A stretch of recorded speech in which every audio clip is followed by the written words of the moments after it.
nosso Novamente de hoje, nós recapitulamos a conversa que tivemos ontem ali na Casa da Rocha Guarulhos, já que hoje é segunda-feira. Segunda-feira a gente olha, dá uma olhadinha pro domingo e conversa sobre o que conversamos, reconversamos sobre o assunto de ontem.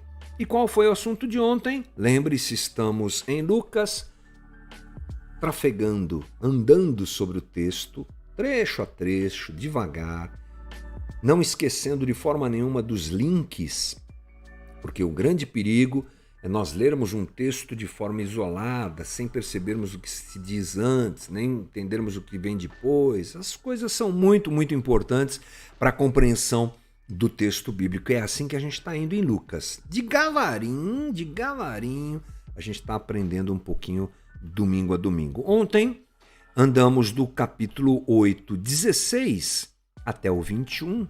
Eu quero ler para você. Diz o seguinte: ninguém, depois de acender uma candeia, a cobre com um vaso ou a põe debaixo de uma cama. Pelo contrário, coloca-a sobre um velador, a fim de que os que entram vejam a luz. Não há nada oculto que não haja de manifestar-se, nem escondido que não venha a ser conhecido e revelado. Vede, pois, como ouvis, porque ao que tiver se lhe dará, e ao que não tiver, até aquilo que julga ter lhe será tirado. Algumas palavras dessa tradução bíblica enrolam um pouquinho a língua da gente, né? Vou ler de novo 18. Vede, pois, como ouvis, porque ao que tiver se lhe dará, e ao que não tiver, até aquilo que julga ter lhe será tirado. Tentei consertar, mas não ajudou muito, não é?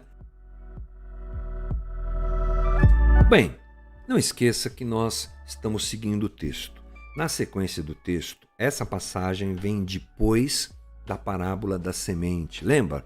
Aquela que Jesus fala que a semente foi lançada aqui, né? Morreu porque caiu na pedra, morreu porque caiu no espinho, morreu porque caiu na beira do caminho. E aprendemos no domingo anterior que essa parábola ela apresenta aqueles que rejeitam o reino e rejeitam Jesus. É uma explicação de Jesus aos seus discípulos e a nós. Como é que o reino funciona? Por que tem gente que rejeita Jesus? Pronto, ele explica. Por que tem gente que recebe Jesus? Esses que recebem Jesus recebem o seu reino, o recebem como rei. Esses são aqueles que entendem que a semente, caiu em uma terra fértil, uma boa terra de luz. Interessante. Eu gosto muito de prestar atenção no esforço que Jesus faz para esclarecer as coisas do reino. Ele não tem esforço, ele não mede esforços, não é?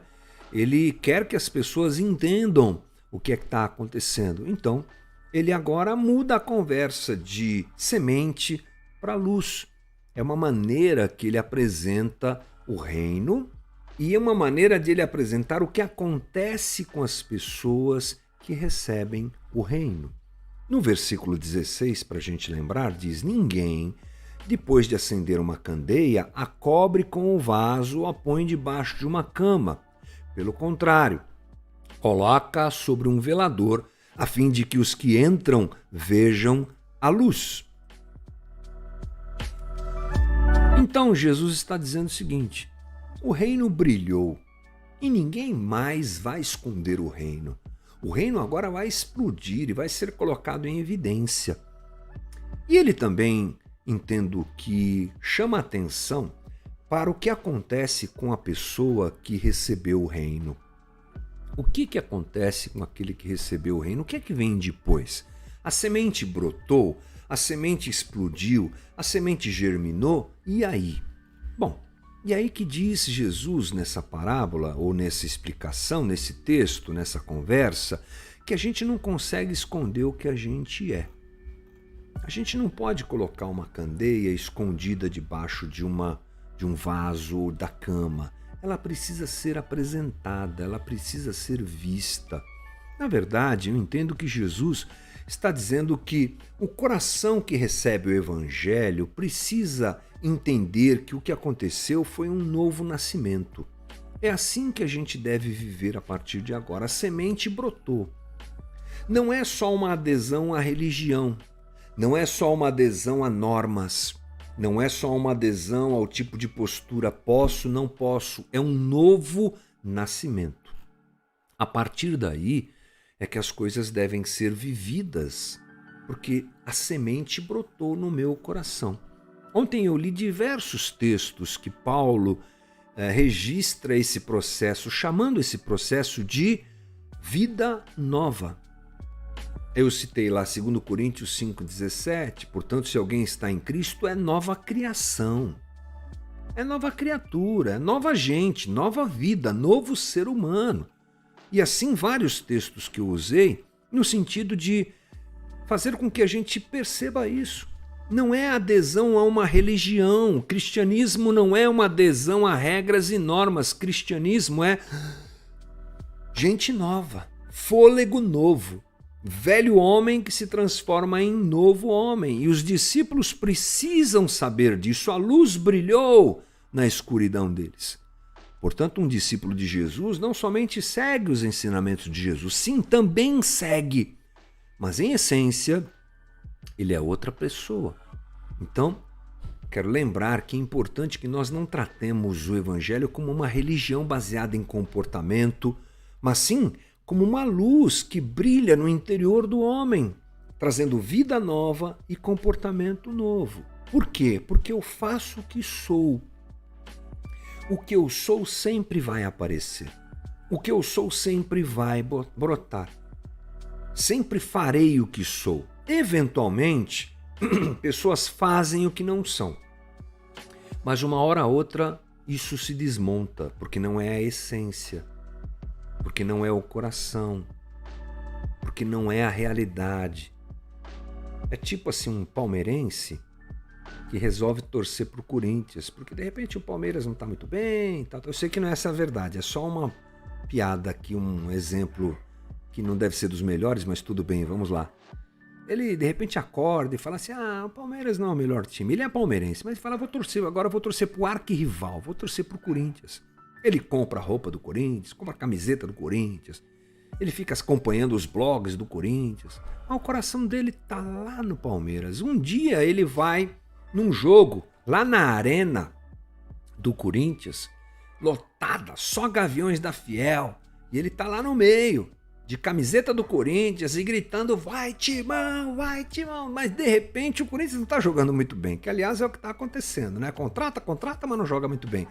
E aí de repente o Palmeiras faz um gol, e esse palmeirense de coração não aguenta e no meio da Gaviões da Fiel ele grita gol! Entendeu? É isso aí. É por fora. Chega uma hora que isso explode e a gente grita gol no momento que não pode gritar. Então a gente precisa se lembrar que o processo de transformação do Evangelho é interior.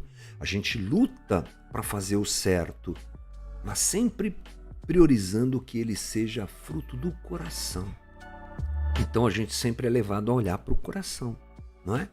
Segunda coisa é que quando a luz do Evangelho está em mim, eu não posso escondê-la. O pecado comprometeu o nosso jeito de ver a vida e de viver a vida. E o Evangelho ilumina a vida para a gente. O Evangelho responde às coisas da vida. O Evangelho traz a realidade da existência, por isso ele precisa ser colocado como prioridade na nossa vida. Dá para eu não priorizar o Evangelho? Claro que dá. Lembra a parábola da semente? Tem gente que recebe a semente, mas ela morre porque não é priorizada. As coisas desse mundo e dessa geração falam mais alto. Jesus está dizendo, priorize o Evangelho, coloque-o em um lugar de destaque, veja a vida e veja o mundo através do Evangelho. Eu acho incrível uma frase do C.S. Lewis, eu li ontem, é bem conhecida essa frase, mas ela explica bem sobre o que a gente está conversando agora. Diz assim, eu acredito no cristianismo como acredito que o sol nasce todo dia. Não apenas porque eu vejo o sol, mas porque vejo através dele, tudo ao meu redor. O Evangelho precisa ser o caminho de interpretação da nossa vida. Mas isso acontece quando a luz é priorizada, quando a luz é colocada em destaque. Na vida do discípulo de Jesus, viver essa nova vida requer esforço, sim. Priorizar o Evangelho é desafiador, sim. Mas isso precisa acontecer para que eu veja tudo através do Evangelho. O mesmo Paulo que diz, agora não vivo eu, mas Cristo vive em mim, é o Paulo que diz lá em Romanos 7, miserável homem que sou, nos dando uma clara noção de que é uma luta presente e constante entre nós ou diante de nós, e que priorizar o Evangelho é um grande desafio, mas quando ele acontece é maravilhoso porque a gente vê a vida e conhece tudo através do Evangelho, porque o Evangelho explica a vida. Por que eu faço o que eu faço? Por que eu sou assim? O Evangelho explica os comportamentos, o Evangelho explica as crises. Semana passada, uma coisa que eu não falei ontem, mas semana passada eu e a Ana assistimos uma série. Eu gosto de séries. Algumas são muito legais, proveitosas, outras são nada. Mas essa foi muito legal, porque ela era uma trama de um crime, um roteiro muito original, muito bom. E aí, no fundo de toda a violência que havia na série, de todos os problemas que havia na série, eram os corações carentes. Quando terminou a série, eu falei, olha só, corações carentes, desesperados, sozinhos, pessoas procurando resposta.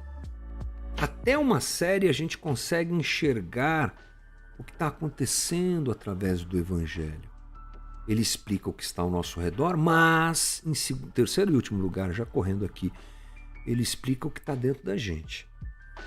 Priorizar a luz é saber que não há nada oculto que não venha a ser revelado, e esse deve ser o nosso desejo.